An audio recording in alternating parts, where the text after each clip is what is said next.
Well, we begin this news hour in Lithuania and the NATO summit there shaping the future of the military alliance. The NATO chief, Jens Stoltenberg, announced that Turkey has agreed to back Sweden's bid to join after blocking the application for a year. Now, with Sweden as a member, the military alliance can further bolster its forces in the Baltic Sea. The Kremlin doesn't like that prospect. Russia says NATO expansion on its borders is a mistake. NATO leaders are also expected to discuss membership for Ukraine. President Volodymyr Zelenskyy says Ukraine will be ready to join when the war ends. Well, let's bring in our diplomatic editor, James Bass, who joins us now live from Vilnius. James, Jens Stoltenberg must be pretty pleased about Ankara's change of heart. He's worked very hard at it. Well, they've been working non-stop on this. Remember, there were meetings that took place at the end of last week on Thursday in Brussels with the foreign ministers. It had to go to the leaders, and President Erdogan was the man to try and convince. And, of course, he came up in the final hours with a new linkage, linking the membership of Sweden with NATO to Turkey's long-stalled application to join the European Union. But it seems that they've come up with a deal and that Sweden can become NATO's 32nd member. I have to say, you just have to put a little bit of caution there, because it did seem pretty close a year ago at Madrid that Sweden and Finland would be able to join the alliance together. And of course, it's gone on for another year since then. And it's not a done deal until the Turkish parliament and the Hungarian parliament, Hungary said it would ratify it if Turkey did, till they've actually ratified it. So not a done deal yet, but I think the Swedes and other NATO countries seem pretty happy that President Erdogan has probably taken this as far as he can. Been saying further expansion is also on the cards. We're hearing strong words from President Zelenskyy to push for that.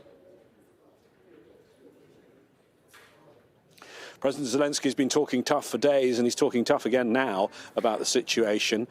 He wants some very clear language on an invitation to Ukraine. They've been arguing for days and days and days, the ambassadors who are based in Brussels of the 31 NATO countries, over the exact wording. Different countries had different views on this.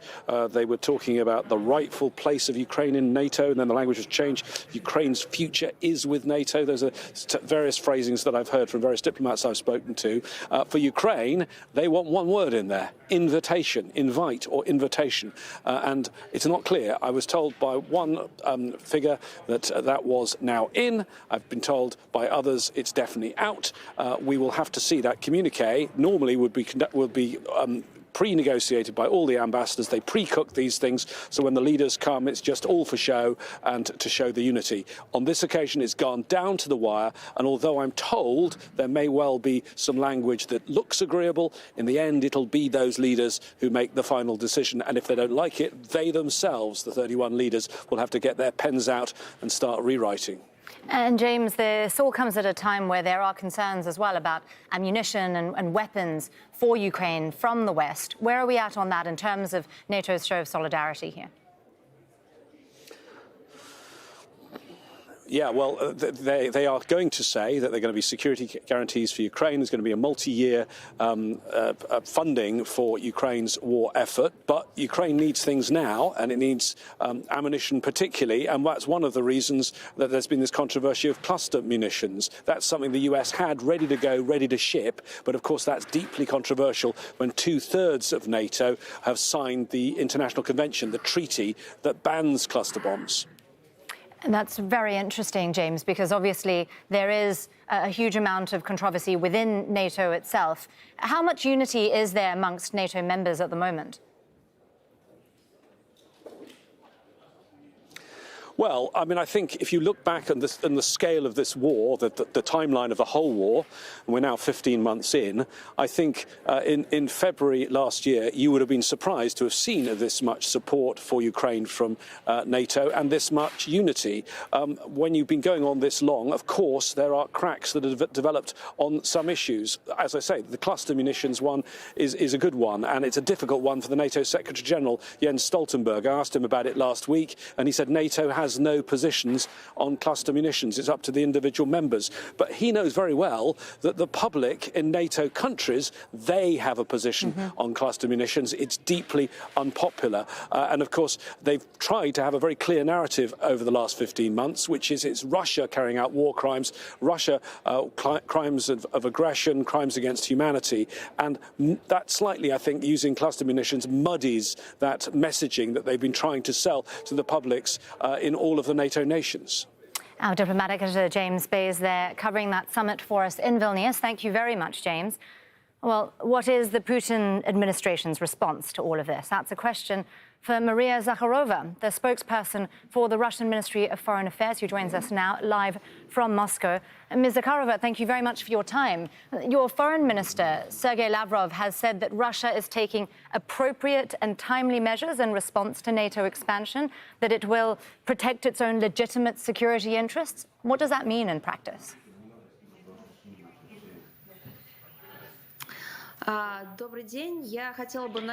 Hello, I would like to start not only with your question, I would like to comment what you published, your journalists and your commenters have just said, that NATO has demonstrated unity and cohesion with regard to Ukraine, which sounds like a joke. What is cohesion is? So NATO is united about Ukraine not joining NATO, and you say in your article that NATO demonstrates support for Ukraine. What support for Ukraine you can see here? Because NATO decides not to include Ukraine. What support are we talking about? So it seems that NATO members have been calling Ukraine into the Western world. At the time when Ukraine calls for help, they abandoned Ukraine. They let Ukraine down. You should see the reality instead of making up stories, and rather than repeating the statements of Secretary General Stoltenberg. This is the major outcome.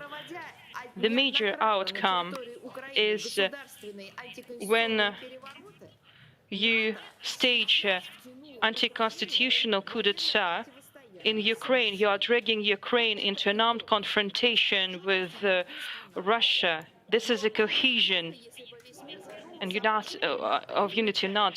And if we think about the question why Ukraine is not included in NATO ranks, it is quite interesting. They invite Finland and Sweden, but not Ukraine. Why?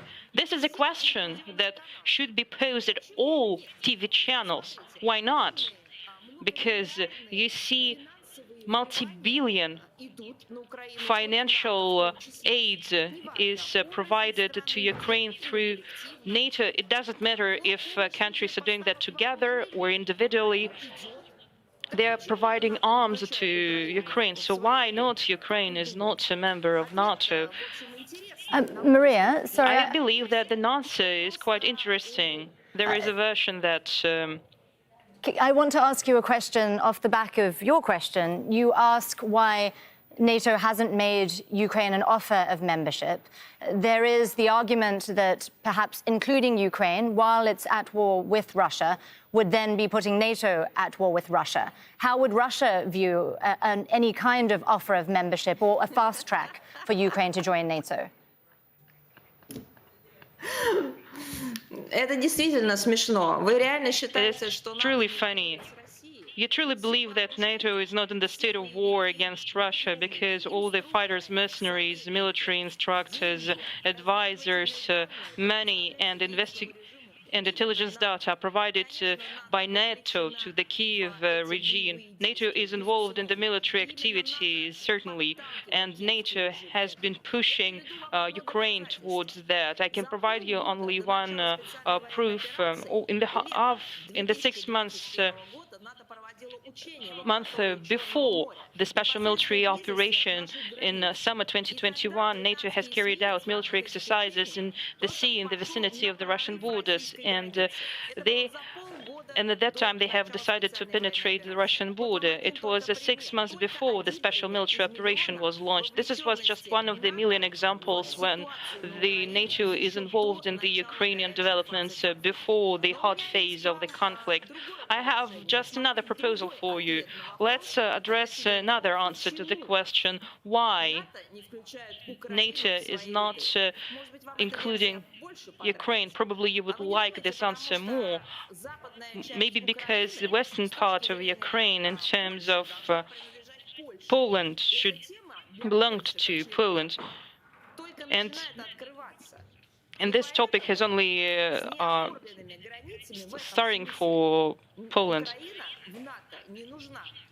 Ukraine is not needed in NATO in that composition, and there is an obvious desire of Poland to invade the western part of Ukraine. This is why Ukraine is not invited to NATO, because if Ukraine becomes part of NATO, NATO members themselves should recognize borders of Ukraine, and NATO members are not interested in that because Poland is interested in the western part of Ukraine. Ms. Zakharova, I want to clarify a point. Does Russia right now, as you alluded to there, currently believe that it is at war with NATO?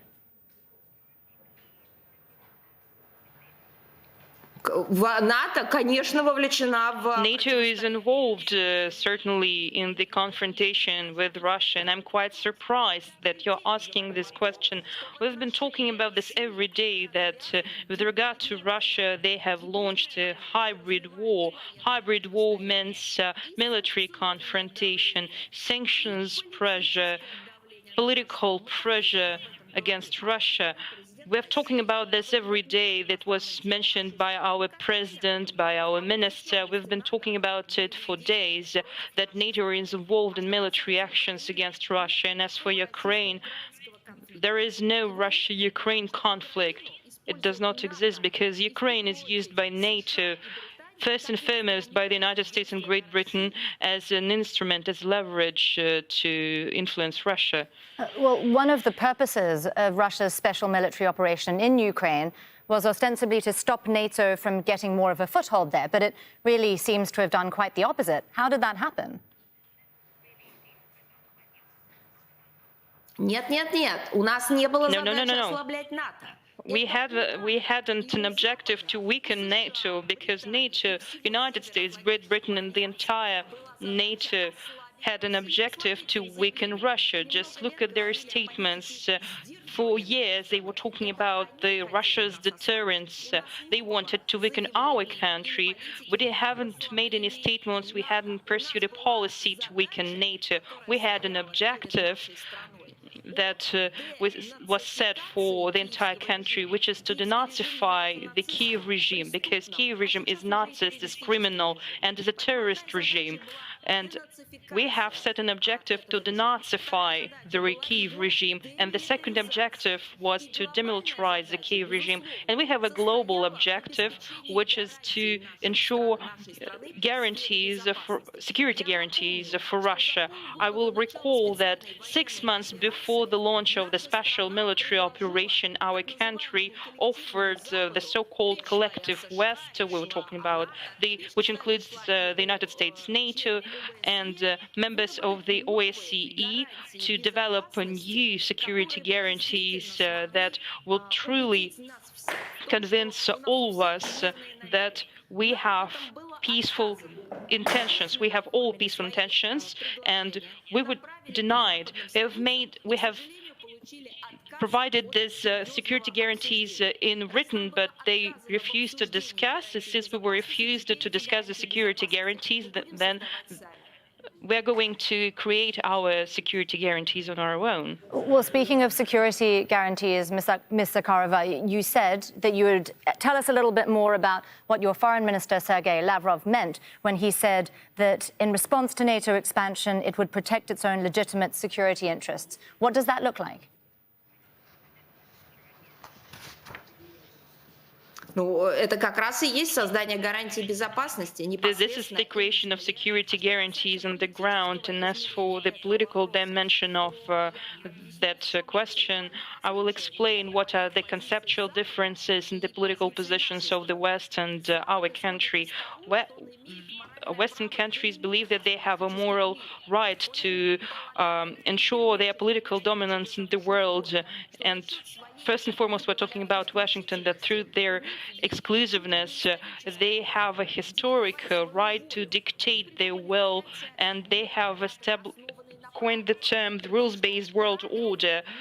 But there are no rules. Nobody has devised these rules. Nobody has developed these rules. No one is aware what these rules are about. And our understanding of the security matters and security guarantees is based on the understanding of international law, which includes the UN Charter, the entire package of documents developed by the UN Security Council. This is our understanding of how peace should be built. It should be how the world should be built. It shouldn't be based on the rules that no one is aware of.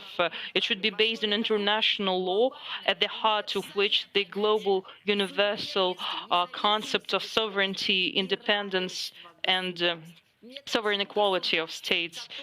There are no states that are better, worse, stronger, or maybe because of the economic power can have some additional rights or can have influence and lord with other states. There is an equality of states that is enshrined in the UN Charter. This is one of the fundamental elements of understanding security guarantees, apart from establishing right now the relevant security guarantees on the ground.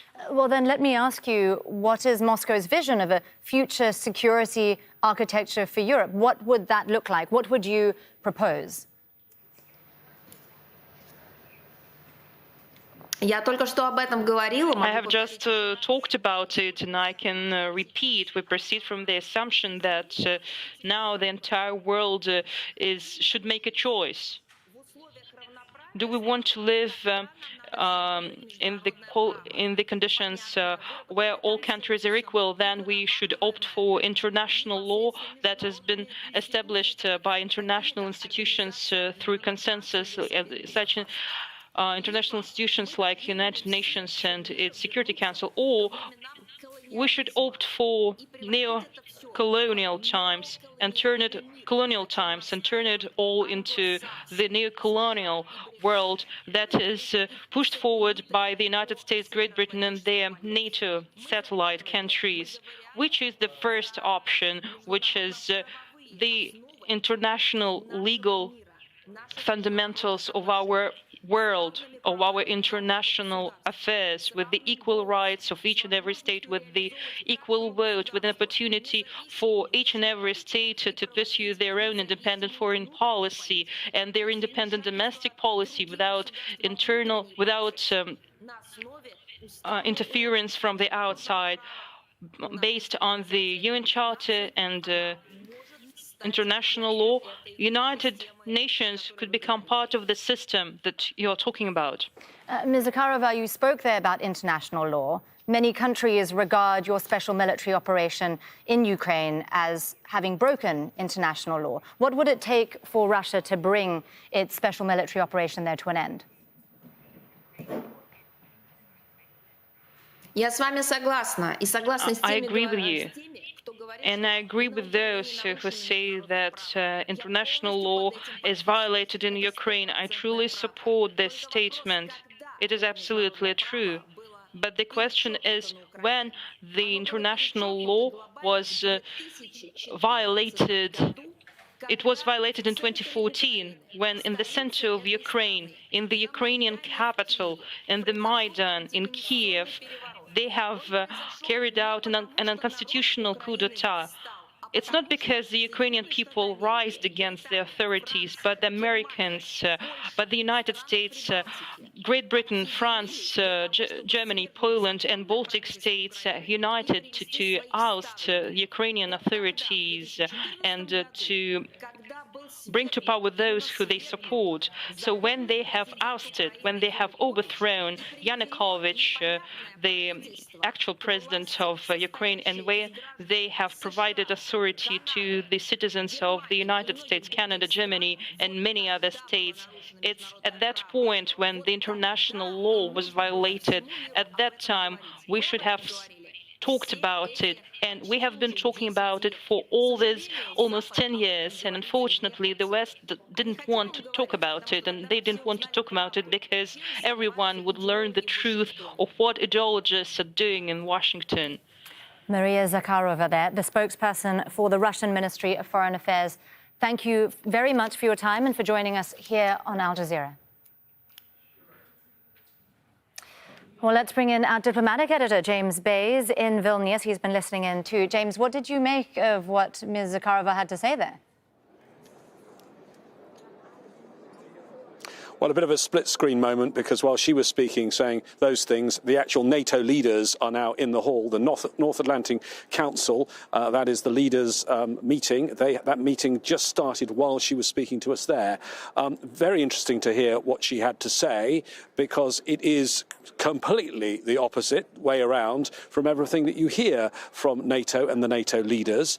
She described the coup described the invasion in Russia and what has happened in Ukraine as an anti-constitutional coup d'etat by NATO, and she kept referring to the United Nations and international order. Well, you look at the UN Charter, and the most basic thing, that charter, which is the founding document of international law since the Second World War, the most basic thing it says, if you're a country, you're not allowed to invade another country, and that clearly is what Russia did in March last year. Let's discuss all this further. I'm joined by Mikhail Baranovsky. He's the managing director of the German Marshall Fund. You were listening to Maria Zakharova. What did you make of her comments? Well, frankly, it's a little bit hard to follow someone who has a very loose connection with the truth and with reality. That's point number one. Secondly, I'm really glad to hear that she is such a fan of United Nations and the UN Charter, as you said. It's very clear, and it was confirmed by over 140 countries in the UN Assembly, that Russia has committed an act of aggression and has attacked Ukraine against breaking this charter. So I very much would hope that Russia would follow the international law and as a founder of United Nations should follow the UN Charter and stop the illegal war against. Well, there was a very interesting argument in there that NATO was weak and disunified, and that was because they were not making Ukraine a member. I thought that's the one thing Russia didn't want. For a while, she sounded like one of the biggest supporter of NATO membership for Ukraine. Of course, this is again twisting the arguments around. Russia, I think, is trying to mask the fact that it's doing very badly against a country that is much smaller and much less populous. You know, we used to think that Russian army was the second best in the world. We now know it's the second best in Ukraine, because Ukraine is able to withhold its attack. Let me put to you 2 points that maybe have some validity. NATO is very, very involved in this war, not just the arms and ammunition, but she talked about the trainers, the instructors. They're not probably boots on the ground in terms of NATO forces, but NATO's really enmeshed in this, isn't it? There are no boots on the ground, as you said. One of the principles of the UN Charter is that a country that is attacked has a way and has a right to self-defense, and other countries that can support this country in self-defense. So this is what NATO member states, because not NATO as an organization, is doing, both in military aid, in terms of training. That's very much clear, because, again, this is such a blatant violation of the basic principles of international law and the UN Charter. And the other area where she spoke, which we mentioned a moment ago, is disunity. But there is a little bit of disunity on show at this summit. It took some time to persuade President Erdogan about Sweden, 15 months, and we're not entirely sure yet whether the Turkish parliament and then the Hungarian parliament will finally ratify Sweden's membership to become the 32nd member. So there's that issue. And then President Zelensky's got big asks here, and there's real disagreement, isn't there? I mean, they've been trying to solve these disagreements at ambassadorial level for days. They haven't managed it. In fact, the leaders have now gone to the closed part of their meeting. They are actually going to pore over the text and maybe rewrite it themselves. Well, you know, look, we are democracies. Democracies have to find a consensus, and we are just having a healthy debate, especially around the issue of how do we phrase the next steps of Ukraine's relationship with NATO. Let's remember that in Bucharest, NATO has agreed that eventually Ukraine will be, no matter what, will be part of the alliance. We are now have agreed as an alliance that there will be NATO-Ukraine Council, that there will be a military aid going to Ukraine, and that the procedure of joining for Ukraine will be easier. But what's not clear is how and when there will be an invitation. And yes, we are having a healthy debate about this. I see a lot of unity because on key issues that Ukraine will be in NATO, also that NATO will be strengthened, and that's the regional plans that will be decided. And in fact, I'm relaxed about Sweden joining the alliance. We have a total unity of the alliance, and I do agree here with Stoltenberg, who said, look, this summit is already historic before it started because Sweden is joining. So, if you're a NATO leader right now, yes, what should you be most worried about the war in Ukraine right now? I would be most worried about the ability of Ukraine to continue this bloody war, about its population, about the fact that this is, in the end, very unfair fight, and that's why the leaders will continue to, on one hand, quarrel about the language, but on the other hand, like France's President Macron will offer additional military aid. I'm concerned about shifting the calculus of the Kremlin, of Putin specifically, that the time is working not for Russia, but for Ukraine. And I think we are seeing this with Prigozhin's mutiny, that if he continues to attack Ukraine, there will be consequences for Russia internally. And I hope that we'll, in the West, continue the military aid as long as it takes for Russia to back up. And what about the US? We have elections in November next year. Yes. I mean, that could, if Trump was re-elected, for example, or if someone like Trump, who has views on Ukraine, but perhaps does not want to be involved in the long haul, Europe's not going to fight or help Ukraine fight this war on its own, is it? You know, it's true that we have elections in well, we actually have elections in Russia as well, because I wanted to say in all democracies. The future of Western support will certainly depend a lot on what happens in the United States. When I talk with my Republican friends, they assure me that the Republican Party is very supportive of Ukraine. You know, it's one thing to be saying very strong words in the campaign. Let's see if, first of all, let's see who wins, and then let's see how the next president governs, because this is clearly in the interest of the United States and of NATO to have stability and peace in Europe, and that includes having Russia back behind its borders and withdrawing from Ukraine. Michael Baranowski of the German Marshall Fund, thank you very much for joining us here on Al Jazeera. So the NATO summit formally underway now. Those NATO leaders have been round the table of the North Atlantic Council. That's what it's called when all 31 countries meet together. Sometimes it's ambassadors around the table, sometimes foreign ministers, sometimes defence ministers. Once a year, it is the leaders, and they are now trying to work out exactly what they're going to say and what their position will be with regard to Ukraine's aspirations to be a member of the alliance. Our diplomatic editor, James Bay, is there at that summit for us in Vilnius. Thank you so much, James.